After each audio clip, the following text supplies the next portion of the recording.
नाशिक शहरासह त्र्यंबकेश्वरमध्ये ढगफुटी सदृश्य पावसाचा अंदाज जो आहे तो व्यक्त करण्यात आलेला होता आणि काल रात्रीपासून नाशिक शहरासह त्र्यंबकेश्वर असेल, गंगापूर धरणाचं पाणलोट क्षेत्र असेल, या ठिकाणी मुसळधार पाऊस सुरू आहे आणि यामुळे नाशिकच्या गोदावरी नदीने आता रौद्ररूप देखील धारण केलेलं आहे।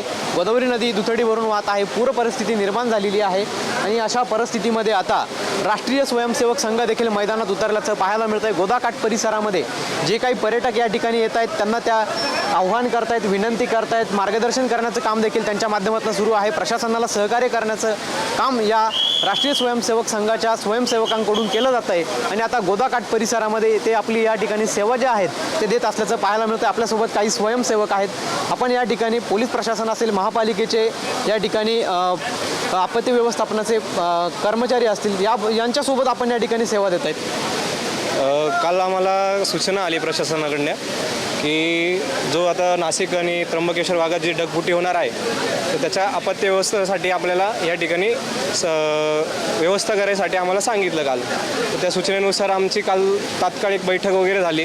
त्या बैठकीनुसार आम्ही काही निर्णय घेतले आणि आमची कार्यालयामध्ये बैठक झाली। तर त्यात आपण या ठिकाणी काय कार्य करताय? आता या ठिकाणी आम्हाला प्रत्येक पॉईंट दिले आहेत, त्या पॉईंटनुसार आम्ही काही स्वयंसेवक उभे केले आणि त्या पॉईंटनुसार ते व्यवस्थापन अशा पद्धतीने केलं आहे की जे काही बाहेरचे पर्यटक आलेले आहेत ते पर्यटक आणि काही अजून काही लोकल असतील इथले, ते पूर आला की ते लवकर बघण्यासाठी की त्यांची उत्स्फूर्त असते की हे बघण्यासाठी आम्हाला जायचं आहे, पण तिथे गर्दी करतात। तिथे गर्दीची व्यवस्थापनासाठी आणि इथे काही स्थानिक लोक आहेत जिथे काही घरं मांडून बसलेले आहेत, तर त्यांचंही थोडंसं आपण नियोजन त्यांच्यासाठी करत आहोत। नक्कीच आपण जर बघितलं तर या ठिकाणी पूरसदृश्य परिस्थिती जी आहे ती गोदावरी नदीची झालेली आहे आणि अशा परिस्थितीमध्ये काही जे नागरिक असतात, अतिउत्साही नागरिक असतात, ते पाण्यामध्ये उतरण्याचा प्रयत्न करत असतात। अशा लोकांवरती वॉश ठेवण्यासाठी, आळा घालण्यासाठी प्रशासनाला मदत म्हणून, सहकार्य म्हणून राष्ट्रीय स्वयंसेवक संघ जो आहे तो आता आपल्याला मैदानात आल्याचं बघायला मिळतं आहे। कॅमेरा पर्सन योगेंद्र महाजनसह पवन येवले, TV9 मराठी, नाशिक।